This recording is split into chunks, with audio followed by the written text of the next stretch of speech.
Eagles Entertainment. The journey to the draft is driven by AAA. AAA Roadside is their strong side. Make AAA a part of your game day today. AAA, go ahead.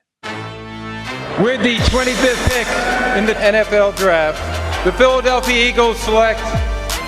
You're listening to the Journey to the Draft podcast, driven by AAA.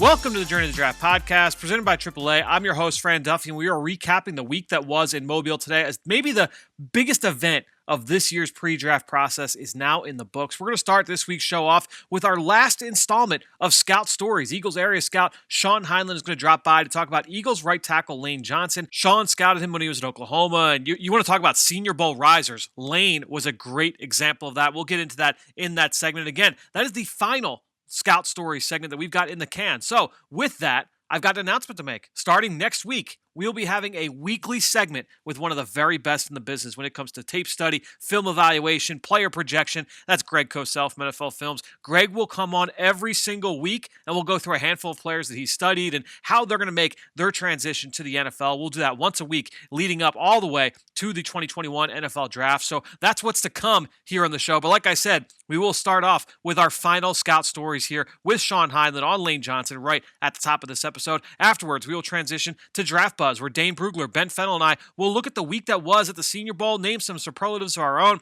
We already gave out our Practice Players of the Week in Friday's show. And by the way, if you haven't, make sure you go back and check out those episodes. If you did miss them, there's some content in those episodes that you have got to check out. Not only the daily analysis on what we saw from practice, but there are interviews with coaches, and they're talking about their players that played in the game with insight you're not going to get anywhere else. So be sure to go check that out. But that being said, Ben, Dane, and I, we're going to go through things like underrated performers, one-play takeaways, who stood out from small schools, much, much more. That's going to be a fun discussion, as always, in Draft Buzz. After that, we head to On the Clock, where this week we're going to play Matchmaker for 3 different teams at 3 different positions in 3 specific parts of the draft. It'll be a fun segment, just a different way for us to hit on different franchises and different options for those 3 different teams. Then we'll wrap things up with our draft mailbag. We'll hit on a couple comments from you guys at home. With that being said, I've cleared out the queue. That means the door is wide open for you. If you go onto our Apple Podcast page, leave us a rating and leave us a comment. If you ask a question, we will answer it here on the show. If you've got a mock draft,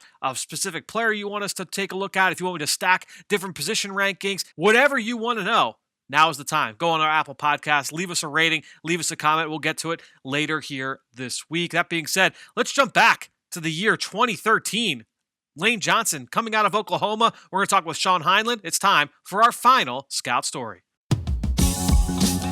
Pull up a seat. It's time for Scout Stories.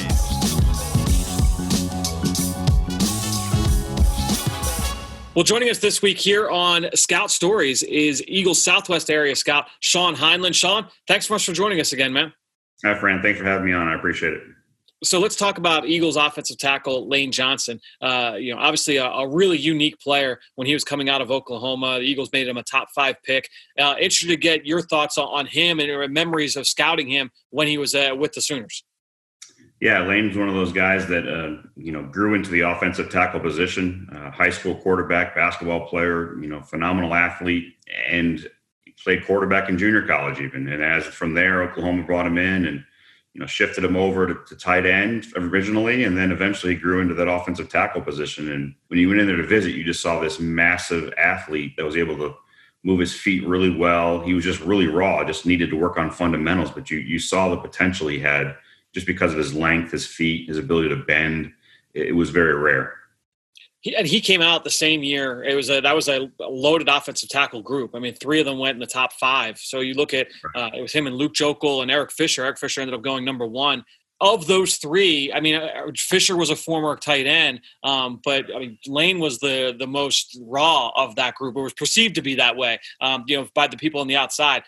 How hard is it to kind of put those guys and try and stack them together when you had such a small sample size with Lane? And really the best that we saw of him was late. It was like that senior year in the Senior Bowl. I remember he was outstanding down there in Mobile. How hard was it to kind of compare them apples to apples? That was the thing with him was projecting where he's going to be 2 to 3 years down the road, because coming in year 1, you weren't going to be able to expect him to be, let's say for Jokel, for instance, from A&M, because he had played so many games. You knew what you were going to get when he came in, and you knew you had a really good idea of probably where his ceiling was. But with Lane, you knew that the ceiling was really high. You just didn't know how fast it would take him to get to that. So that's what you were betting on to come with him, was how fast could he get to that, and what's the right situation to get him in to be able to get to that as fast as possible. When you see a guy have that kind of week down at the Senior Bowl, obviously it helps. But, is it hard to separate? All right, we've got, in Lane's case, it was a smaller sample size. But let's say you saw 2, 3, 4 years of film on a guy in college. Then he goes to Mobile and he's just lights out. How do you separate that? Or does it just become another stick on the top of the pile in terms of the overall eval? That's the thing. It becomes just a little piece of the pie. We'd say it was a great, obviously, last impression you're going to get. You see him with the top talent. You see him for a whole week, and through the process of how he handled practices, how he handled each competitive segment of each practice. So it leaves you with the idea of, hey, this guy's going to continue to grow because he came to this odd setting, brand new to him, brand new terminology, brand new everything, and he was able to thrive. That's definitely a feather in the cap as you move forward to say this guy's going to be able to take these new situations and run with it in a positive direction. And the big thing too with him was, I remember, play strength, especially early in his career. How hard is that to project? Because some guys come out and they're able to get bigger, they're able to get stronger, and some guys aren't. How hard is that to be able to, count on that moving forward?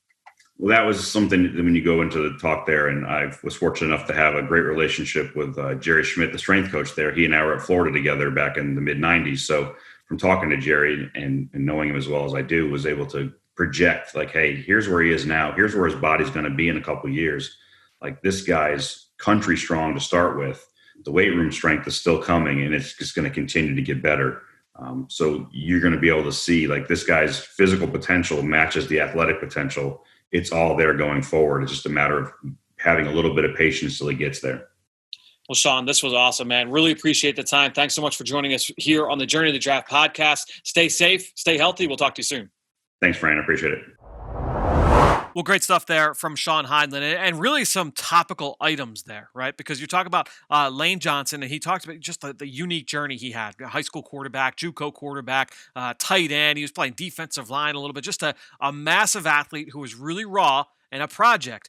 Now, we talked last week with Ian Cunningham, the Eagles' assistant director of player personnel. He talked about just the lack of in-school visits for teams all around the NFL this year. You weren't able to get on campus to see these guys up close in person, and that's what they do is called body typing. They're trying to get a good idea, not just the athletic traits, but how a guy's built. What can he add on?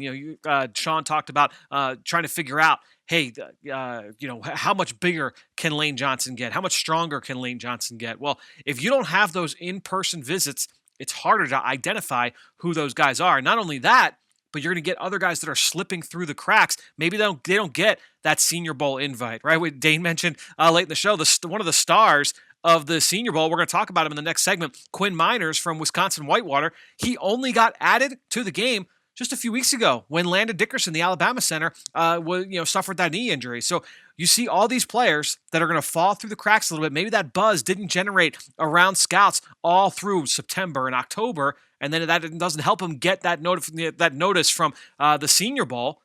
Well, there's going to be a lot of players now that fall through the cracks. So Lane Johnson, a great example of that. Yeah, maybe Lane Johnson would have gotten a Senior Bowl invite if he were coming out this year.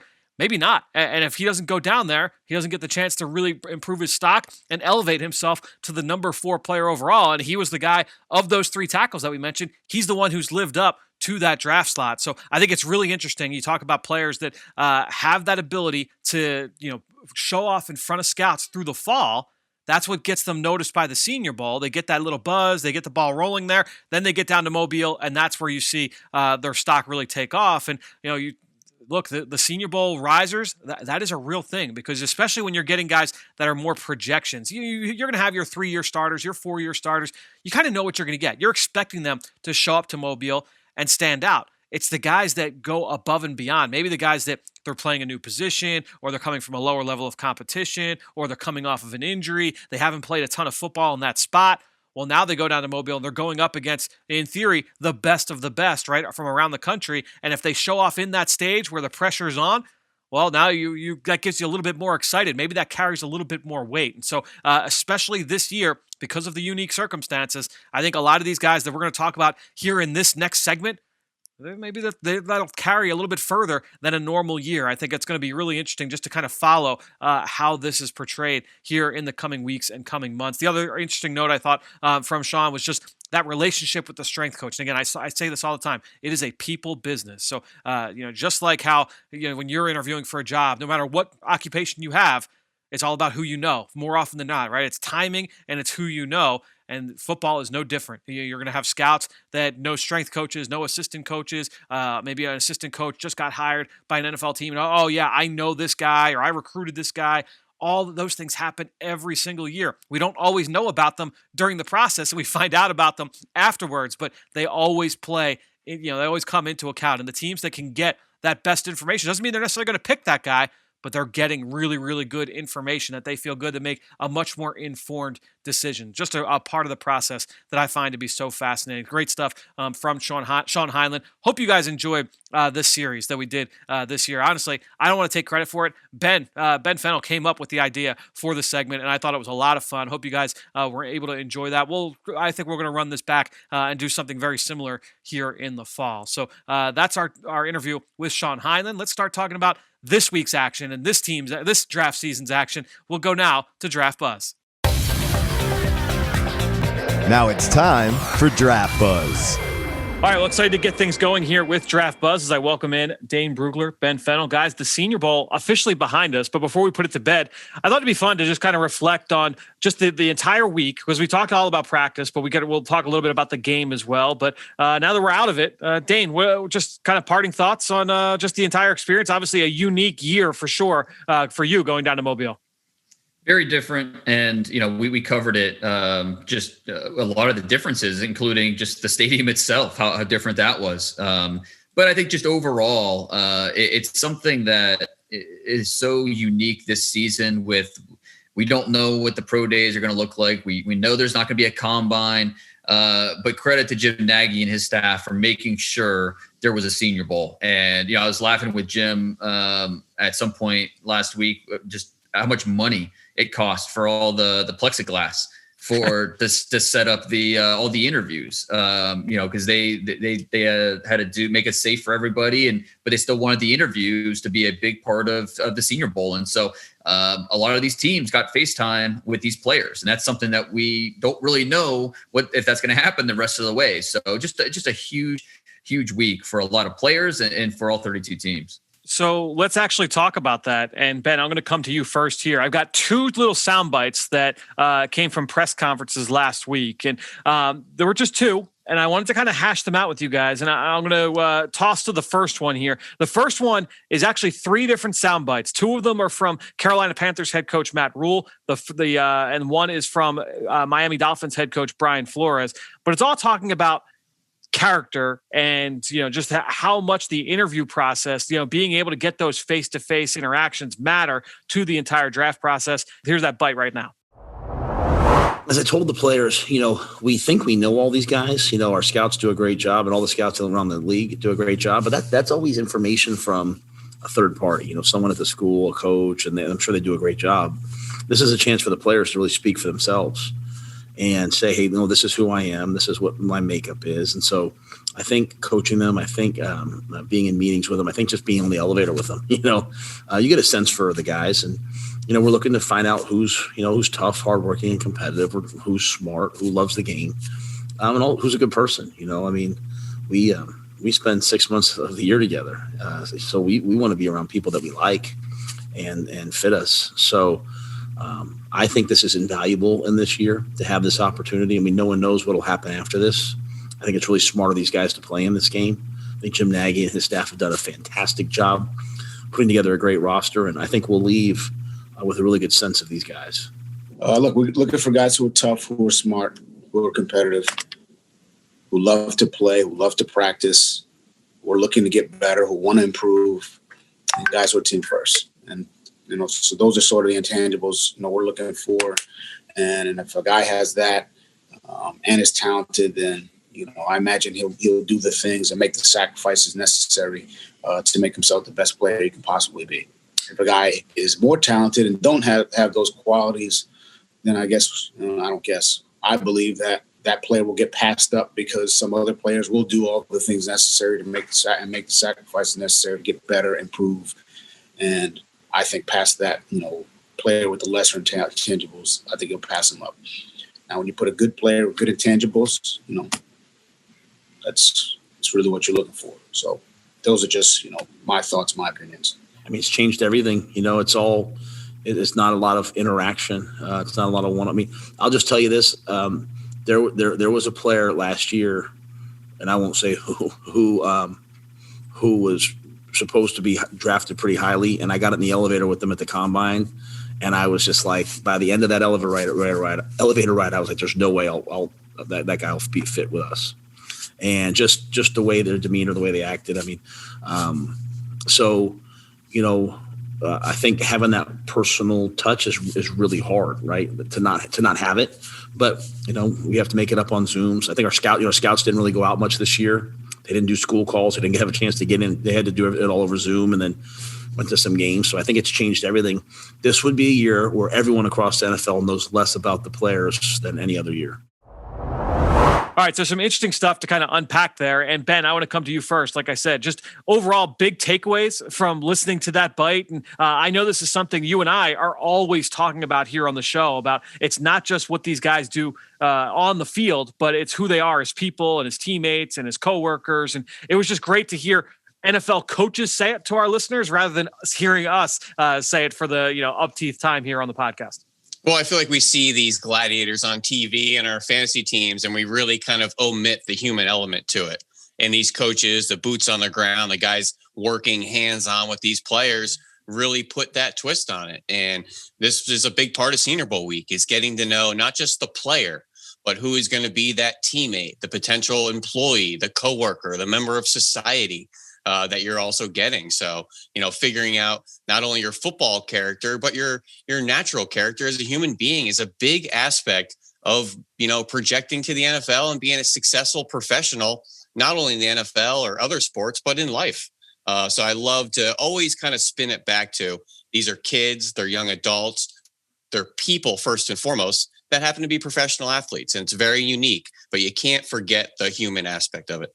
And Dane, I thought it was interesting. Coach Rule brought up the elevator story from the combine last year, and you're not going to have the combine this year. You're not going to have those opportunities. And I think, and he alluded to that, but it's going to make for a really unique pre-draft process. No doubt. And, I think it's a lesson to players out there that you are always being evaluated. It doesn't matter where you are, what you're doing. And even at the high school level, even when you're a freshman in college, who knows who scouts are talking to?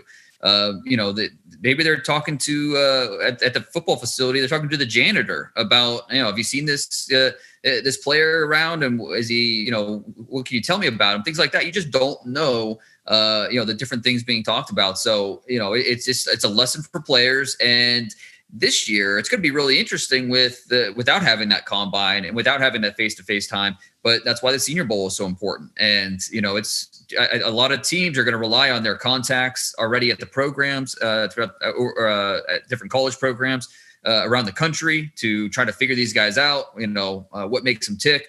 Are they a culture fit for us? Especially, you look at Coach Rule, who, you can tell, I guarantee you, coaching that team, he eliminated probably half the guys just because it wasn't a fit, maybe scheme wise, maybe some of them culture wise, based off of who he coached that week for the Panthers, just because it's, you're always being evaluated no matter what. And so this is just another step. It's just going to be a little harder this year without the combine. Yeah, and he said it. It was what was the quote? It was we spent 6 months a year with these guys. So who do we want to be around? Who do we want to be working with? And Ben, to Dane's point, I thought that my favorite quote from that whole soundbite from both coaches was what Coach Rule said. About this. Look, what the scouts do, the information they get, that's secondhand. That's from assistant coaches, from janitors, from strength coaches. This is the players' opportunity to come in and really tell us who they are through their actions. And I thought that was my favorite part of that entire bite. Yeah, absolutely. And there's so much to take away from a week at the Senior Bowl. We obviously see the balls flying and the pads, thumping out there, but between the drills and your body language and the little meetings with the position coaches after reps, and how coachable are you?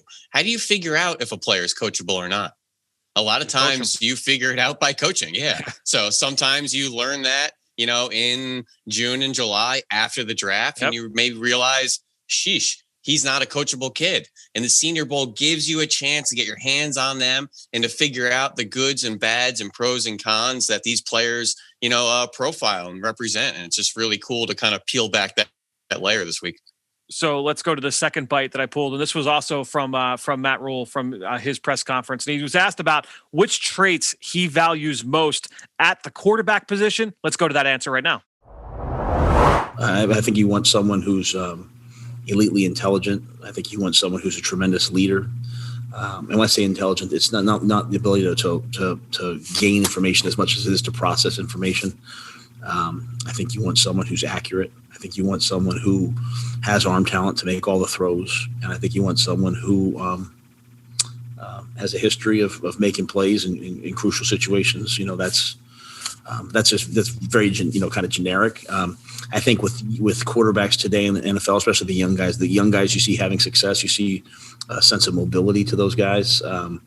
Whereas the older guys, they process so quickly. Like, you blitz Drew Brees, you blitz Tom Brady, the ball's out before you take two steps. I mean, they're not going to run a bad play. They're going to be younger guys don't have that knowledge base. They don't have that experience. And so they have to sometimes rely on their feet a little bit more.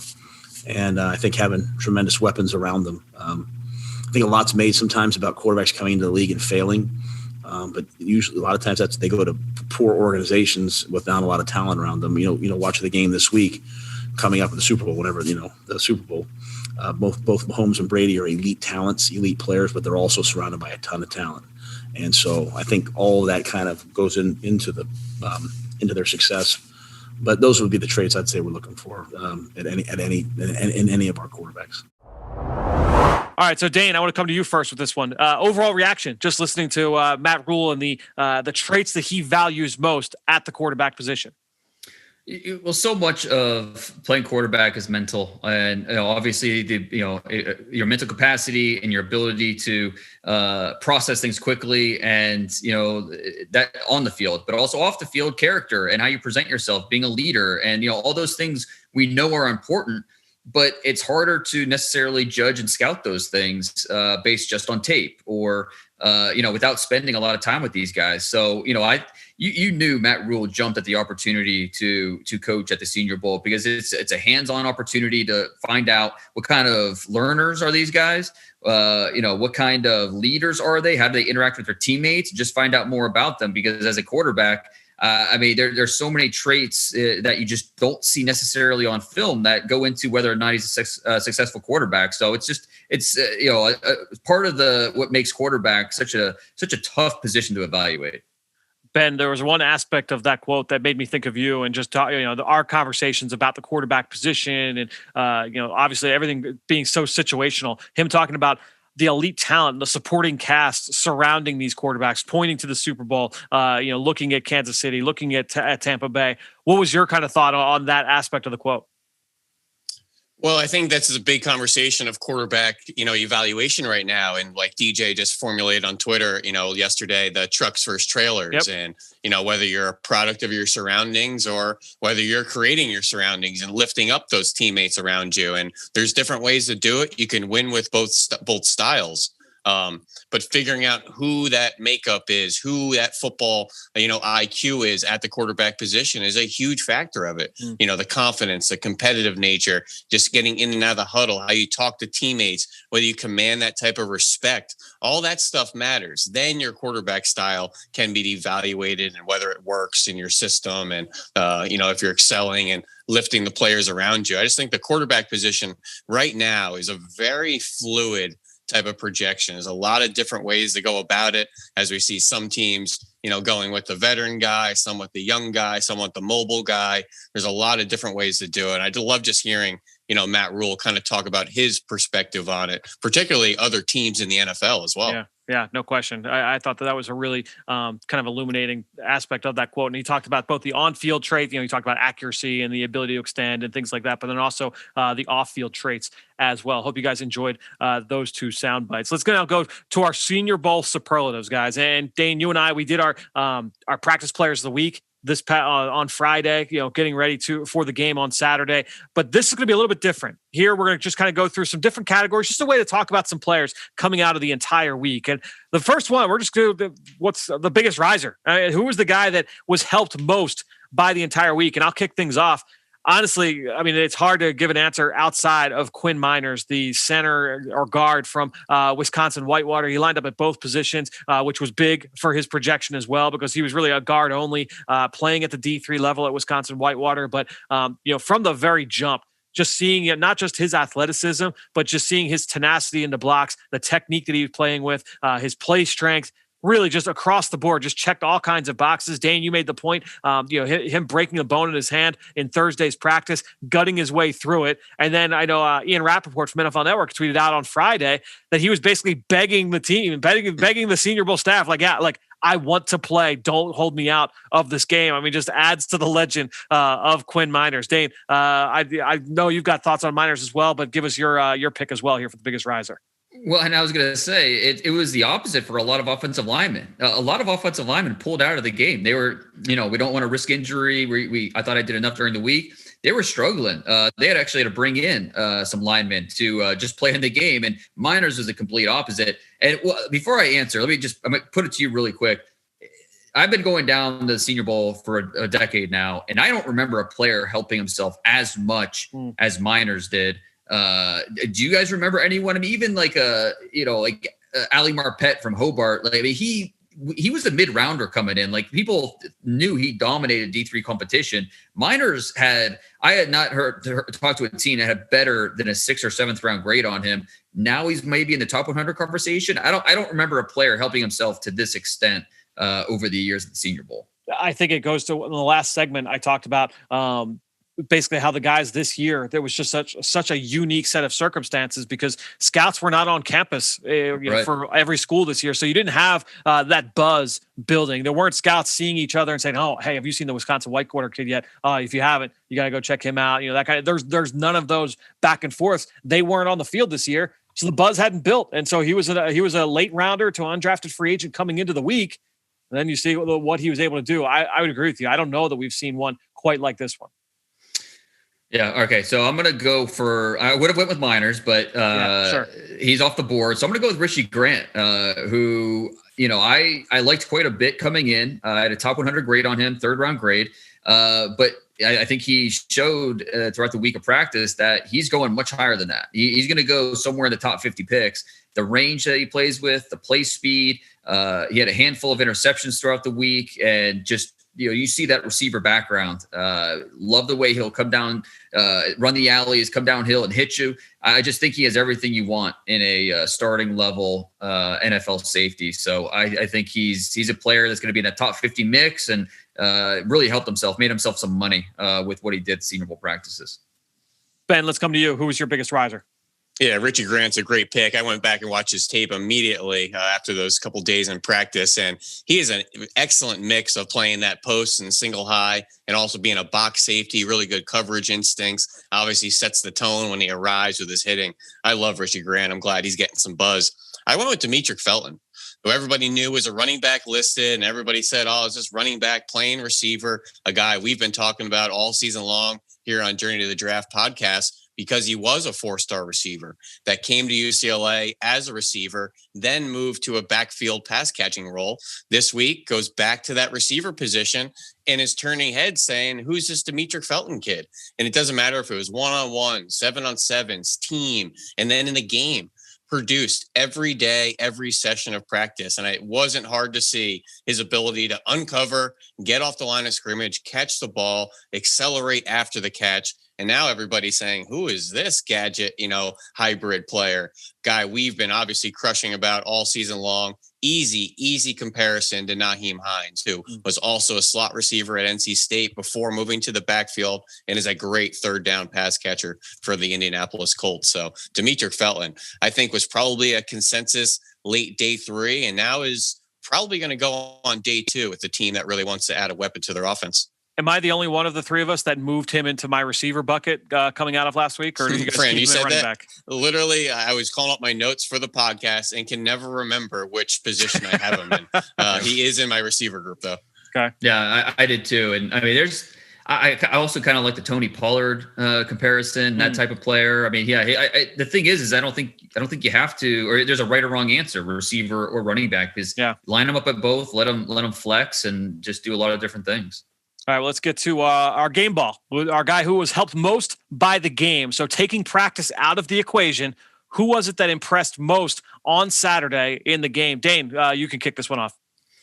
So I'm going with Keith Taylor from Washington, who had a really, really nice game. His week was solid. I don't think it was necessarily great or disappointing. He had some wins. He also had some losses during the week of practice, but the game is where he really, really stood out. You see him with the size, the length, did a really nice job from press, patient feet, but at the same time was able to open his hips and stay hip to hip. He looks like the prototype. Maybe not as bulky as you want, but in terms of his feet and his length, there's a lot to work with there for Keith Taylor. So I thought if you just watched the game, you would have thought, okay, well, who's this first rounder at corner with the way he played? Yeah, I thought that he certainly had some flashes throughout the week, and he was able to follow through with a good performance on Saturday. Ben, who got your game ball? Man, Keith Taylor, Melifonwu, the St. Juice, there's some big, long corners down there that I know people are going to go run to the film this week. But I'm going to take the low-hanging fruit, the game's MVP, quarterback Kellen Mond. I thought when he played within structure and rhythm and got the ball out, he looked outstanding. Couple nice back shoulders, good placement at Trayvon Grimes, another one at Cornell Powell. Had the 2 touchdowns on in-breakers, the one a seam to Amari Rodgers where he got hit, held onto the ball, another slant to the backside of Josh Palmer later, 2 2-point conversions, ran one in, hit Rodgers under pressure on another one. Bunch of really nice throws over the middle to Shi Smith. It's like you almost knew if he hits that back foot and ball out, good things are going to happen. If he held on to the ball, I felt like he didn't know what he was looking at, got confused, didn't know where that progression or where that outlet was supposed to be. But if he felt comfortable with that first read, he let it rip, and he looked pretty good out there. I know the stats are very up and down. I think it was 13 of 26 or something right around 50% completions. But when he let that thing go in rhythm, he looked outstanding. So if you just put those together in a vacuum, I thought he showed a lot and probably separated himself with those, other middling mid-tier quarterbacks with his performance this week. Yeah, I thought that all those quarterbacks had some flashes on Saturday. I'm going to go a little bit off the board for mine. I'm going to go with Jimmy Morrissey, the center from Pitt, who, Dane, you kind of alluded to him earlier, was added late in the week. I mean, what was he added? Friday? So he made the call. He was working out. Jim Nagy had tweeted about it. He was working out at Pensacola, one of the big workout centers for pre-draft prospects. And he made the drive down. It's an hour and change, I know, because that's exactly where I fly into every year for the Senior Bowl. Made that hour drive and ended up soaking in everything he could Friday night and pick up the offense and executed on the game on Saturday. We didn't talk too much about Jimmy Morrissey throughout the course of the season. He's been a 4-year starter, I believe, for the Pitt Panthers. Philly kid, so local here for Eagles fans. But then also, he's a smart player, really good at picking up blitzes from the second and third level. I thought he did a really good job of IDing things late, and then also just really strong. He's able to hold the integrity of the pocket. He's tough. He's technically sound. He's not powerful. He's not a super fleet of foot athlete. Not a guy that you're going to see as a great puller out in space or a weapon in the screen game. But I think Jimmy Morrissey, an intriguing player. I was glad to see that he got the call up, and pretty cool to see him get that shout out from Jim Nagy as well late in the process on Saturday. And real quick, Fran, it's worth noting he was a former walk-on. No FBS offers, redshirts that first year at Pitt, and then starts every game from there on out. Missed a couple games in 2018 for injury, but 47 games started, over 3,200 snaps. Team captain, has earned that scholarship for those remaining 4 years. has a degree in finance and marketing, now in the grad school. And in 2020, just got the Burlsworth Trophy for the best former walk-on in the country. This is the guy you're just rooting for and seeing that kind of career path and, earning his way to stardom after being kind of a forgotten prospect. So, Ben, I'm going to bounce this one right back to you. The next one, most notable practice player of the week award. So basically the way that the Senior Bowl did this is that they had one overall practice player of the week. And I don't know exactly how they voted on that, Dane. I don't know if they did a poll of scouts or if it was just who got the most votes from the players. But the way that they also did it was one player from each position group got voted on by the group that they faced off against in practice. So the defensive line of the week for the American squad, well, that was voted on by the offensive linemen from the American squad, the guys that they faced every single day in practice. So a bunch of awards given out. So my question is, what was the most notable? And you can take that word notable any way you'd like. Ben, I'm going to come to you first. Which practice player of the week award was most notable in your eyes? And I love the way they do this voting process. I wonder if that would work in politics. You think the Republicans could pick a Democratic candidate and vice versa? We'll save that for another pod. Let's not cross that bridge right now, Ben. But anyways, one of my favorite practice players of the week showed up in the game too with a nice sack fumble. This guy was a ball of energy on the defensive line. Osa Odighizuwa out of UCLA was one of my favorite players. And you had to keep an eye on him because he would line up at 1 tech, 3 tech, off the edge in one-on-ones, line up and down the defensive line, just like he did at UCLA. But every snap, I mean, you didn't know if he was going to hit you with stoutness and power and strength or some quickness. I know, Fran, you put up a really fun spin move against the right guard, held up double teams really strong all week, has some quickness from a variety of different alignments. Really, really fun player. I'm not entirely sure where I want to play him at the next level yet. That was my question. Yeah, I'm going to split the difference, Dane, and go with the 3 tech.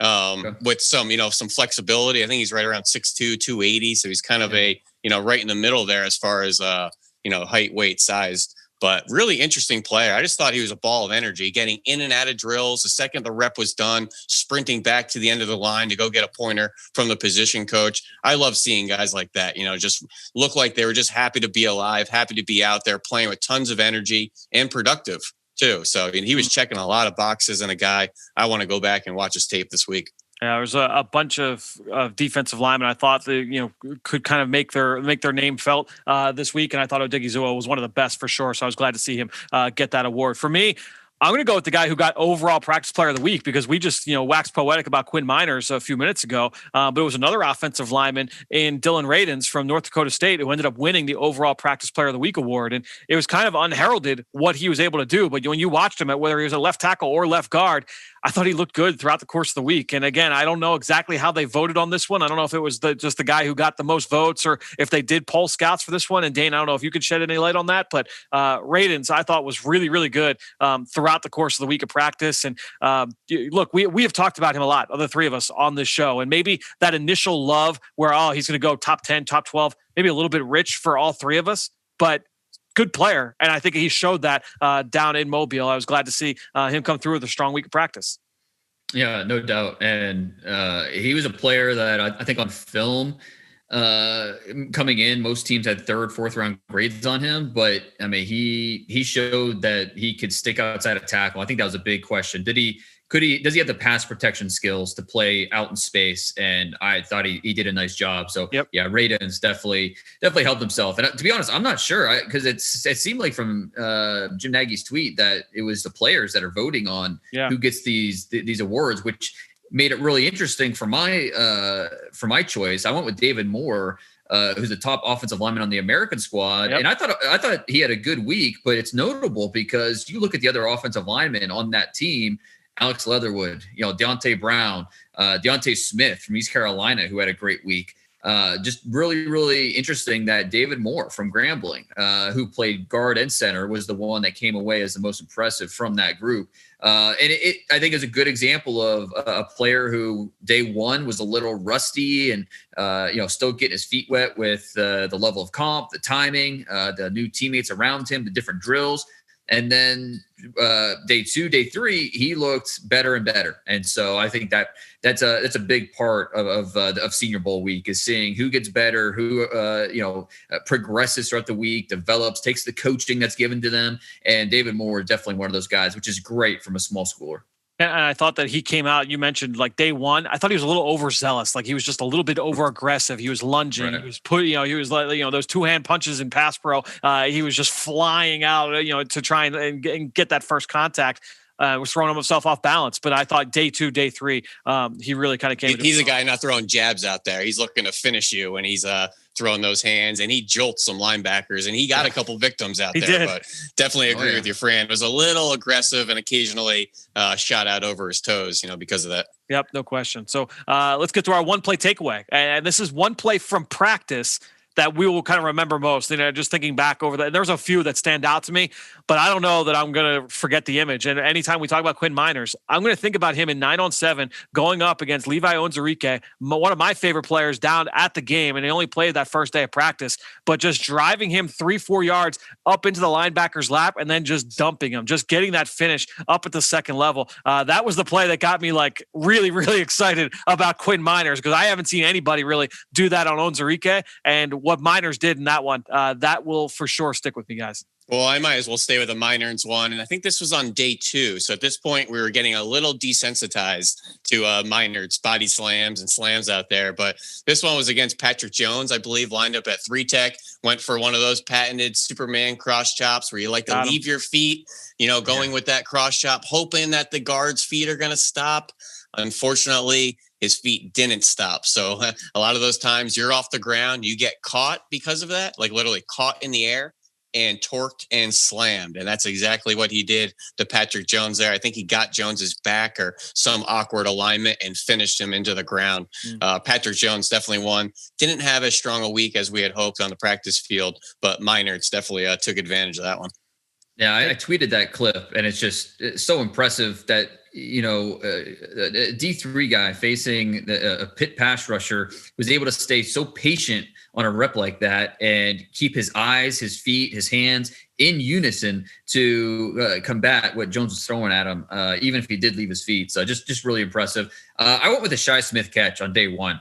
That, to me, that's what, I was thinking about. Shi Smith could not be covered on that first practice. The play speed, just outstanding. And then his ability to go up and make those catches. We saw it on the South Carolina tape, and he did it again at practice. So, it's not a fluke. He's just a really, really impressive slot guy who I graded as a borderline top 100 player coming into the week. Now, I think there's a very good chance he goes on day 2, which I don't know how we're going to fit all these receivers onto day 2. There's about 30 of them. Yep. But Shi Smith, he's one of them. Do you think Shi Smith's ready to go? You think he's a receiver 3 right off the bat for somebody? Yeah, I do. I mean, he's going to have some focus drops, here and there, but the play speed, the toughness, I think he plug him in the slot, and he can do some things. So from our favorite individual plays to our favorite one-on-one battles of the week, because there are always those one-on-ones that it's the same guys getting reps against each other week after week or day after day, drill after drill. And I felt there were a few of them that we can kind of pick through here. What was your favorite one-on-one battle from the week? Dane, I'll start with this one with you. I went with Quincy Rochet going up against Alex Leatherwood. Alex Leatherwood, he wanted to play left tackle, and so he got that opportunity at the Senior Bowl.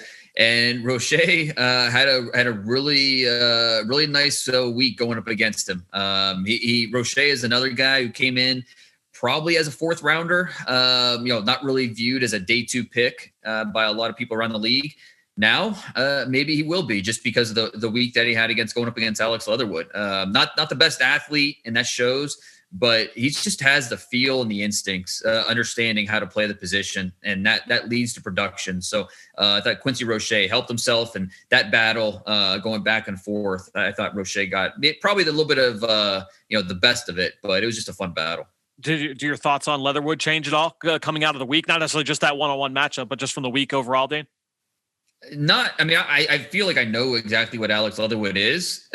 Just what his strengths are, what his weaknesses are. The question is just does he belong as a tackle or as a guard? That's to me, that's the main question. I had him at guard, I think, all season. Yep. And then towards the end of the season, I was like, you know what, maybe he can play. He's doing a nice job, and he's going to play tackle at Senior Bowl. So I moved him to tackle. Now I'm leaning towards moving him back to guard. That's his best position. You see some of that lower body tightness I thought it was pretty obvious going up against Rochet. And if it's obvious against Rochet, it's going to be even more obvious against NFL rushers. Ben, what was your favorite matchup here? Yeah, and I love this question, Fran, because these are some battles that literally leave a lasting impression on the Senior Bowl week for years to come. Yep. And it's that iron sharpens iron, whether it was 2 years ago. Remember Deebo Samuel and Rock Ya-Sin battling every day in practice? Both ended up being second-round picks. Years earlier, who was the only guy to block Danny Shelton in practice? Laken Tomlinson. Both, first-round picks. So those Aaron types Donald. of battles. Zach Martin and Aaron Donald. Yeah, I was just going to bring that one up. 1,000%, guys. And they literally, these types of battles, I feel like, represent the week in my mind. And I had 4 or 5 different battles here. I didn't know which one I want to go with. I'm going to go with one a little offbeat here. Okay. And that's a linebacker running back. Grant Stewart, the big flowing curly hair out that Houston helmet, against Larry Roundtree at Missouri. And I think Roundtree got him a couple times in the pass game and some of those one-on-ones. But I thought Stewart got the best of him in some pass rushes.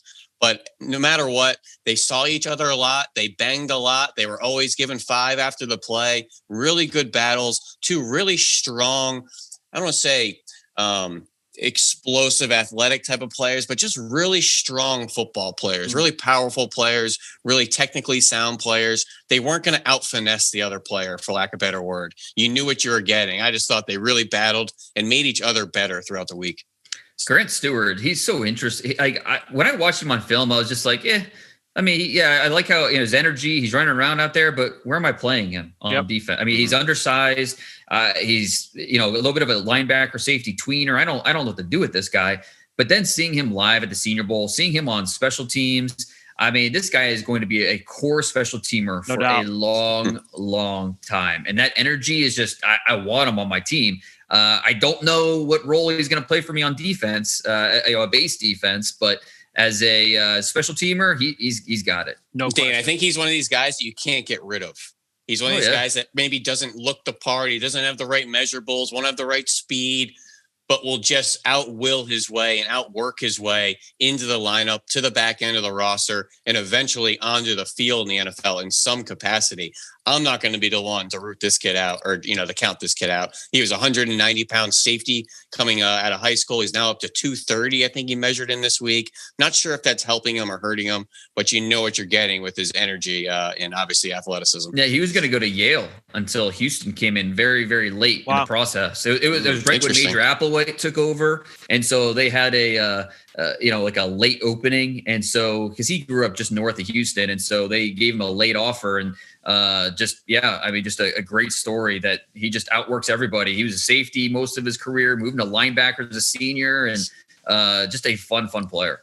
My matchup, guys, I'm going to go to the Big 12. And one of my favorites to watch all week was Tylen Wallace, the wide receiver from Oklahoma State, against Trey Brown from Oklahoma, because both these guys were really, really competitive. They got after it rep after rep after rep, whether they were going against each other or not. But when they did face off against each other, it was really fun. And Wallace came out on the winning end, I thought, probably a little bit more often than Brown, but Brown had his share of wins as well. So I thought that was a really fun one. There's one rep in particular where I thought they were both really, really competitive from snap to whistle. Wallace ended up making a catch on a deep corner route, but I thought that was my favorite one-on-one matchup of the week for sure. So a couple more categories here. Guy who's making you go back to the tape the most. Who surprised you so much that you've got to go back and kind of confirm what you saw from their practice film, with your own eyes? Ben, I'll come to you first. Well, I got 2 really fast, both in the same position. The tight end group. We all need to go back and watch Trey Mckinney or, figure out what we're going to watch with Trey Mckinney. He was a guy who was never overly involved at Florida State or his 1 year at Georgia. But I thought he had some very highlight plays, getting off the line of scrimmage with his release package, separating a couple of highlight plays, one-handed catches down the field. He's got the height, weight, speed. He looks the part. Just never really put it all together in those 2 offenses on the field. The other one real quick, Boise State tight end John Bates. Really athletic player. I know, Fran, you profiled him a little bit, getting after it in the run game. A guy, not huge numbers in the pass game at Boise State, but when you put on his tape, really, really physical player with good size, good strength, could end up being a mid-round tight end for somebody looking for that wide tight end of the future that could put his hand in the dirt and do that dirty work in the trenches. He erases defensive ends in the run game. but everybody wants that pass game upside. But the guys that do the dirty work on early downs, those are the guys I want. So John Bates, Trey McKinney, 2 guys I got to go watch the tape this week. I like it. I'm going to go to the offensive line for mine. And Elarik Jackson from Iowa really caught my eyes, guys, because I was not expecting much coming in. I had major questions about his athleticism, his value in the pass game. I thought he was really good in pass protection all week. I thought that he showed really heavy, strong hands, showed the ability to just latch on and run his feet through contact. There were a couple times where he's just steering defenders out of the frame. I thought that he was pretty impressive throughout the course of the week. I wouldn't say he's one of the best 2 or 3 linemen there or anything, but I thought in terms of my expectations coming in, I thought he definitely superseded those. Dane, who was yours? So I went with Cam Sample. He consistently stood out from start to finish, and I liked him on his tape, but I didn't necessarily see the same player that I thought we saw throughout the week of practice. A guy that can win with power, can win with quickness. He'd win inside, he'd win outside. Loved his ability to set up his rush, using his hands, using his body. He looked like a more complete player than I remember watching. So I want to go back to his film and just, is this more of an improved player that, we saw get better and better throughout the year, or, is he doing this all year and I just, didn't give him enough credit. So Cam Sample, definitely a winner from this week. I like it. Let's get to our next category here. Underrated performer of the week. Guy who we didn't just get enough to on our show. We didn't give enough love to. And I'll kick things off with Louisville wide receiver Dez Fitzpatrick. And he ended up leading all players in receiving for the game. I think total yards for the game. He had 6 catches for 90.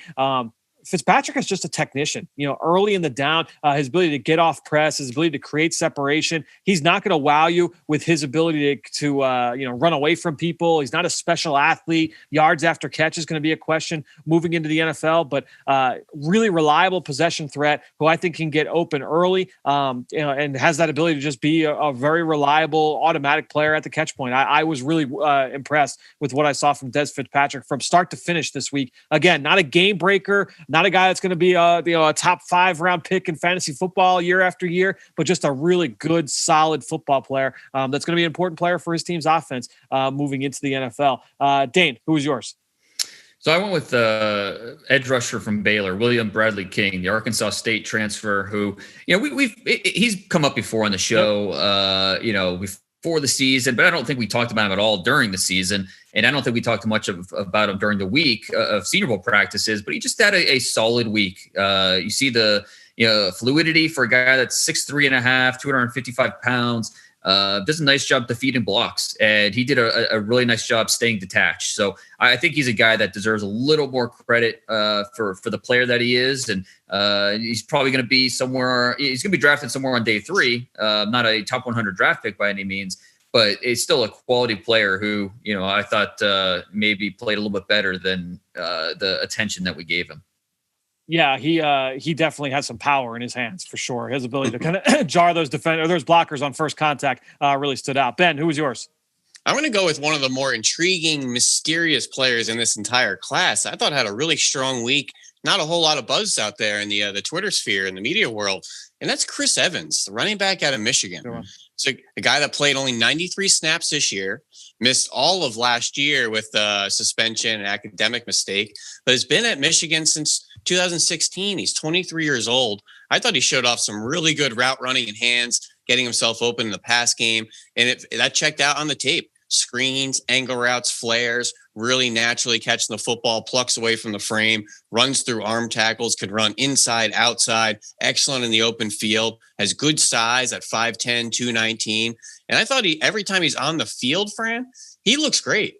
He was just always buried behind Davion Smith and Karan Higdon. They had quarterback issues there with Peters and O'Korn and Spate and Rudock. Never had offensive stability with that Michigan offense. And then he was off the field in 2019. But when he's on the field, you put the ball in his hands. He's a really, really interesting, productive player.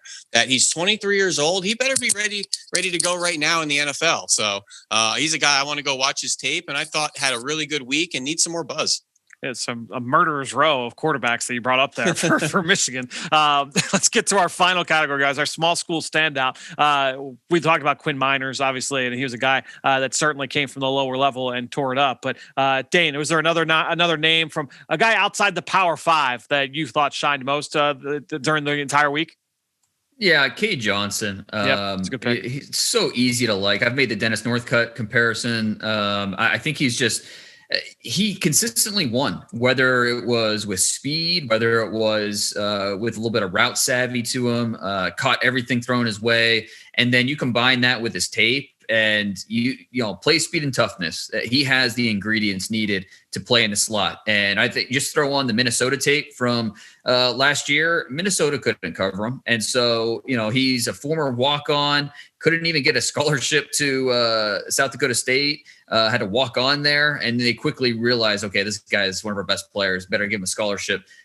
There's so much to like about him and his ability to uncover, give the quarterback a clean target, do a little bit after the catch. So he is just a reliable slot option and just another one of those, slots coming out of the Senior Bowl with Amari Rogers and Shi Smith and Demetric Felton and on and on. I mean, Cade Johnson's right there in that mix. Cade Johnson, you could make the argument, was one of the best 5 players over the week of practice. You very easily could make that argument and I think win it in my mind. Ben, who was yours? Well, this receiver, Fran, I wrote down comps after this week. Okay. Nicole Hardman, Brandon Cooks. Oh, yeah. Who am I picking? D. Eskridge. No question about it. This is a guy that had a 4.33 laser timed a couple years ago. I think not having that combine is really going to hurt his stock in the national consensus because he was going to flirt with a 4.29 or something sub 4.3. I thought he had a really good week and just put his name out in there into the national conversation. The guy from Western Michigan was a receiver, actually moved over to corner in 2019 for a couple of games before injuring his collarbone, went back to offense this year. It's really just a all-purpose type of athlete. So Nicole Hardman, I think, is a really good kind of comparison for how he can be used at the next level. I don't think he's a first-round pick or a second round. This is a guy with elite speed waking up in the morning, and it was just nice to see him flash some of that and get an opportunity to show it on a national stage. Yeah, I think he was ranked like 76 in my top 100 going in. And so, I mean, he's only going up from there. Right. I mean, he's going to creep up towards being mentioned as a possible second rounder and just a really easy player to like. I mean, his 2020 film is outstanding and just really, really impressive. So from his 2020 film and his Senior Bowl stuff, just an easy player to like, even if he's going to be a 24-year-old rookie, even if he's not the biggest guy, the speed and the ball skills are terrific. The wide receiver class is so good again. It's bonkers. It's crazy. I mean, we're so many, we haven't talked about like Cornell Powell. We haven't talked about, the Josh Palmer. We haven't talked about Austin Watkins, who had a good week down there. There's just a bunch Grimes of Trevon Grimes had a good week. Moments. Yeah. A bunch of the guys really, really impressive at the wide receiver position. My last guy, I'm going to hit on Northern Iowa pass rusher Elarik Smith, and I could have very easily made an argument for him for the guy that impressed me most off my preconceived notions of him. I wasn't super high on him coming into the week. Developmental player. I thought he had some really nice individual plays, whether it was in one-on-ones, team drills. He showed up in the game as well on Saturday. So Elarik Smith, a small school player that I thought really handled the opportunity very, very well. So we covered a bunch of players so far. Let's cover a couple more. We're going to go now on the clock. On the clock.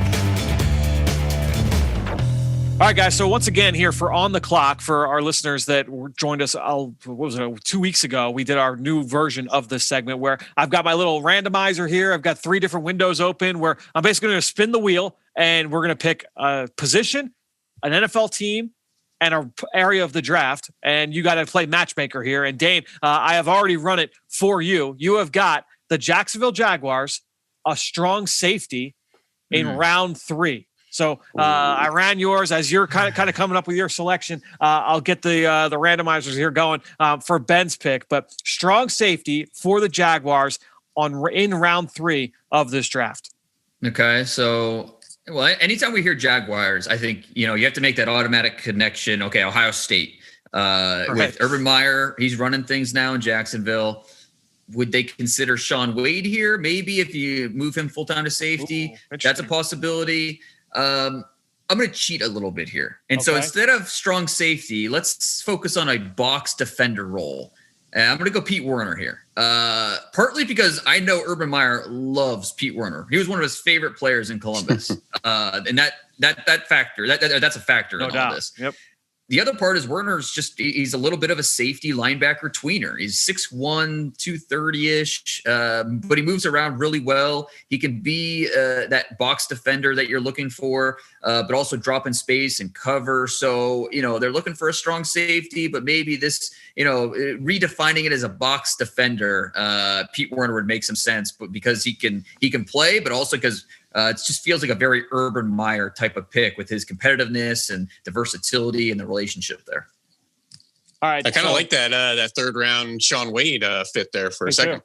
Yeah. I kind of like that idea too. And even though moving him to safety idea. Ben, I've run yours. You have got also in round 3, and this gets a little bit interesting. Round 3, okay. The news from the weekend, the LA Rams, who I don't believe have a round 3, but as we sit here right now, I know they might have one coming their way through. Listen, viewers, their situation's a little fluid at the moment for the Rams, all right? So don't kill us for this. So we got the LA Rams round 3.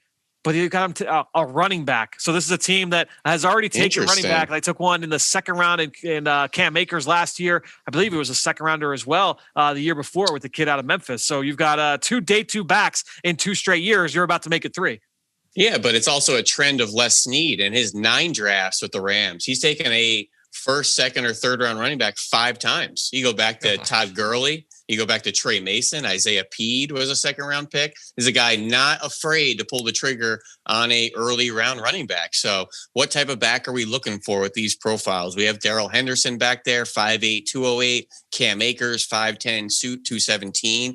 I think we need a little bit more shiftiness. Somebody good in the screen game, but can get those tough yards, between the tackles. I'm looking for someone in a Darrell Henderson type mold. Initially, I had Trey Sermon pegged here. But then I said, no. I crumpled that up. I threw it away. I said, we got to go Michael Carter out of North Carolina for this pick. I think he's going to provide a great third down presence for that Rams offense, not only in the screen game, but obviously maybe being used in some matchup situations with some angle routes. And you even see him catch the ball down the field a few times in that North Carolina offense. But I just like his style in a very similar 5'8", 200-pound mold to Darrell Henderson that I think he's going to be able to come right in and contribute and take a couple snaps away from Cam Akers.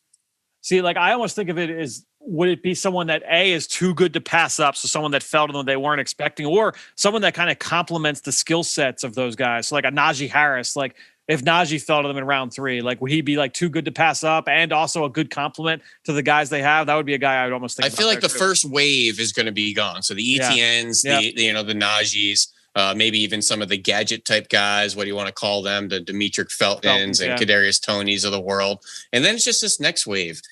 Could it be a Kenneth Gainwell type there? A Khalil Herbert. I also wouldn't put it past them to take Michael Carter's teammate, Javonte Williams, who's an excellent contact balance type of guy. Right. But I just want someone that can contribute a little bit more on third down for him right off the bat. And I think we all love what Michael Carter provides to any offense in the NFL.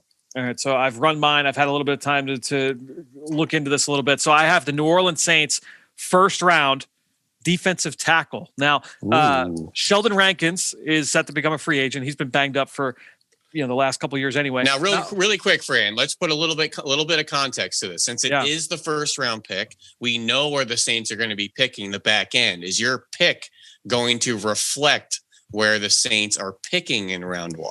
Yes. 29th overall. Yes, for sure. Not that there's an interior defensive tackle clamoring, top 10 discussion. Correct. Just wondering if that weighed into your, it does picking. For sure. Yes, it will definitely weigh in. And I think, look, really the only guy I feel like we're definitely talking about right now in first round of mock drafts is Christian Barmore from Alabama. The other guy that I feel, and I believe he was in Daniel Jeremiah's first round mock draft from Washington, Levi Onwuzurike. I think when you look at Onwuzurike, first, number one, that play personality. You look at Rankins, you look at David Onyemata, you look at Cam Jordan, these violent, high urgency, sideline to sideline defensive players, guys that have that kind of mindset. I feel like Onwuzurike really kind of slides in and fits that. And he also has a versatile skill set. We Ben, you and I have studied that Saints defense. We know how multiple they are. We know how they can line up guys at different techniques. I feel like Onwuzurike is a guy that can line up, whether it's on the nose or a 3 technique, even if you slide him outside as a defensive end in some packages. I feel like he has that positional versatility that they lack. Malcolm Brown, the free agent or the nose tackle they signed from New England, former first round pick, he's entering a contract year.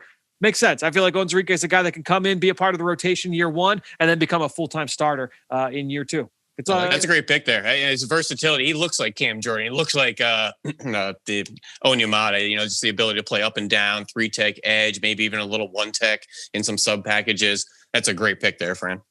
Guys, do we think I'm getting you guys off the cuff here? Do we feel like the Detroit Lions are out of the quarterback market in round one for people that are making mock drafts out there? Or do you feel like, Dane, when you make your next mock, is quarterback completely off the board for you with Jared Goff in tow? Or do you feel like that's still an open door?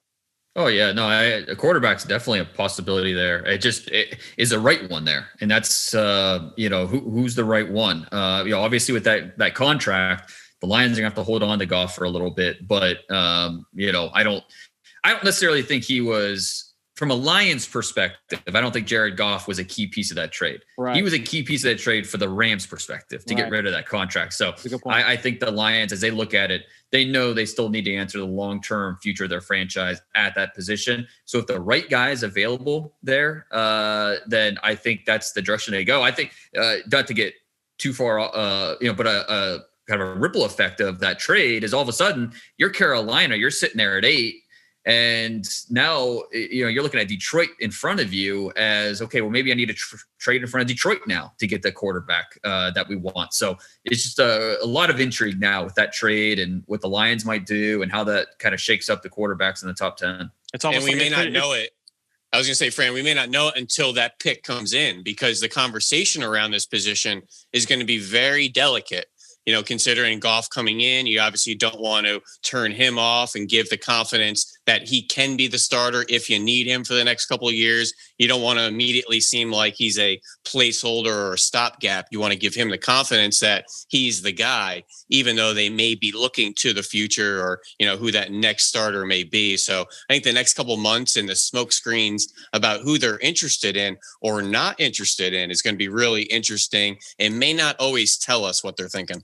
Yeah, I mean, it's almost like when you look at the intrigue surrounding that, their pick, which is right now sitting obviously in the top 10 at the number 7 overall slot. I feel like that adds a little bit of intrigue to the team that's picking a number 6, and we'll see. We'll see, kind of how that plays out. But guys, this is always fun. This will be a fun little segment we do each and every week here on the Journey to the Draft podcast, driven by AAA. We'll talk to both of you guys later this week. Now it's time to hear from you, the fans, in the Draft Mailbag. All right, so Draft Mailbag, we've got a couple comments I want to hit on here. First one comes from Ryan K823. Ask a question. Would taking Kyle Pitts, the tight end from Florida, be considered a reach for the Eagles with the 6th overall pick? I see a dominant receiver, and the Eagles do a good job at developing tight ends, but the positional value of a tight end isn't as high as a tackle or an outside receiver. I see Pitts as an elite player, but there are other areas where the football team could benefit with another position as well. So, Ryan, it's a good question. I don't even think that it's pertinent to necessarily just the Eagles, because I think there are a lot of teams that are going to be asking this question. How high do you value the tight end position? And I think ultimately the teams that, and we talked about this during the season when we did the Under the Hood segment, me and Ben, when we talked about those athletic tight ends, and Kyle Pitts is certainly a dynamic athlete at the position. How do you get the most out of that player? Can he be a pure 3-down guy, or does he always need to be paired with somebody else? I look at Kyle Pitts and I do wonder, can he be a 3-down guy? Or does he always need to be paired with another guy who can be more of an inline presence? And that's where you benefit, is where you play a lot of 12 personnel. Let's say, Daniel Jeremiah just mocked Kyle Pitts to the San Francisco 49ers, right? Going into Senior Bowl week. And he mentioned, hey, this is a positionless player. This is a guy that, if you're just trying to find the best players on the field, the best mismatches on the field, the ability to get the defense where it hurts. Hey, if we're going to come out with George Kittle and Kyle Pitts, you throw in Kyle Juszczyk, you throw in Deebo Samuel, you throw in Brandon Ayuk, right? 12 personnel, 21 personnel, 22 personnel. You're keeping the defense in their base coverage, their base personnel package with 3 linebackers out in the field.